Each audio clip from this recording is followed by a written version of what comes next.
Right now, Pittsburgh's best sports show is about to begin. Call us or tweet us. We've got things to talk about on the Ireland Contracting Nightly Sports Call. Good evening, everyone. Welcome inside the Fan Cave. It is a Monday night, and we have a lot to talk about. As always, right here on Pittsburgh CW, it's the Ireland Contracting Nightly Sports Call. Also simulcast on 93.7 The Fan. Bob Pompeani here, Chris Mueller there, which is 93.7 The Fan.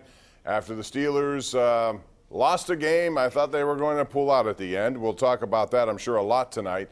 But, Chris, they made a commitment to go to Kenny Pickett. So, therefore, this is what you're going to get.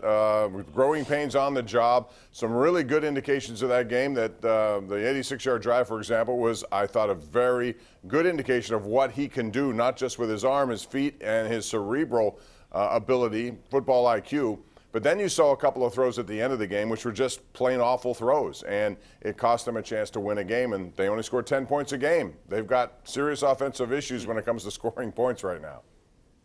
Yeah, I think there are so many problems with their offense from the coordinator on down to maybe the head coach's philosophy on down, the receivers, that it's kind of sad. We get hyped up because he is a rookie, because we are looking for signs from Kenny Pickett that he's going to be the next big thing at quarterback and kind of carry on the Roethlisberger or Bradshaw tradition of excellence at the position, Bob. But you're right, they scored 10 points.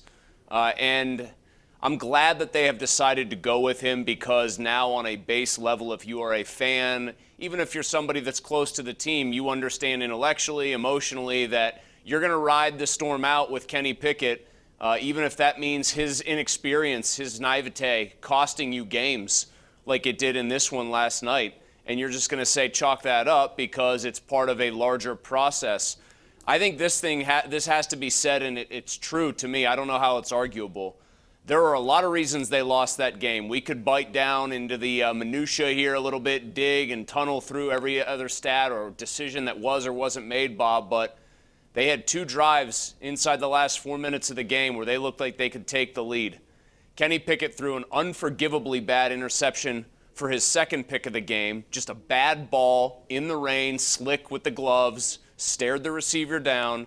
And then for the last one, he should have taken off running. A guy who had had some success doing that didn't want to in a big moment when he could have gotten out of bounds, stopped the clock, and probably given them 3 and maybe 4 cracks to win the game from about the 12-yard line or so. Yeah, I agree with that. I think the first of those two you talked about, which would have been his second of the game, that was the bad one, where I thought he telegraphed the whole thing. It slipped out of his hands. He had no zip on that ball, and that cost them. And then the other one, you're right, it was just a situation where he probably had clock on his mind because they didn't have a timeout left. And, boy, teams blow timeouts early in the first half or second half of games, and it's always seemed to be a problem as you get deeper into a game. And they could have used one there. But, that's just one of the issues there. I still thought the play calling was a bit vanilla. I don't think they used the middle of the field. Chris, we saw Miami come out and immediately attack the middle of the field and give the Steelers credit defensively. They adjusted to that, and they shut them down after that. But the damage had been already done. And when your offense is limited to 14 points a game,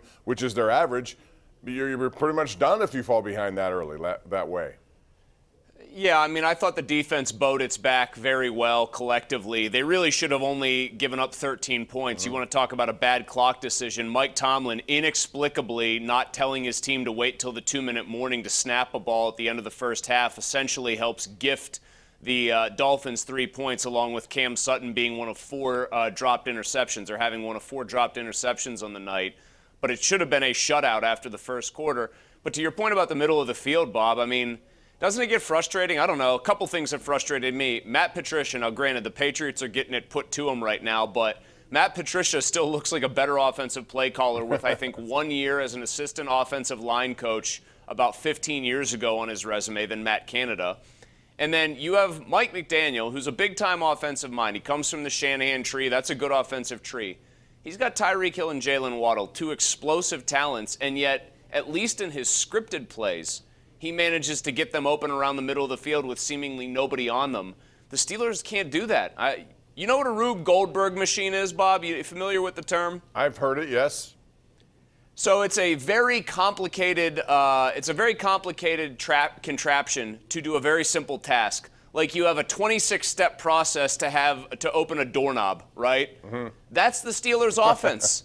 The Steelers' offense is trying to do 18 different things to get a 4-yard gain to Zach Gentry. Yeah. And it's not going to change. Matt Canada's offense is rudimentary. It's horrible. I'm a broken record saying this, but you have to keep doing it game after game because they don't get any better. Yeah, and you're starting to hear some of the complaints indirectly by wide receivers. We'll talk more about that. We have plenty of phone calls, I see. We'll get to your calls when we come back. This is 412-575-2600. That puts you in touch with the Bordas & Bordas hotline. We're live right now, Pittsburgh CW and 93.7 The Fan. It's the Ireland Contracting Nightly Sports Call. Back right after this.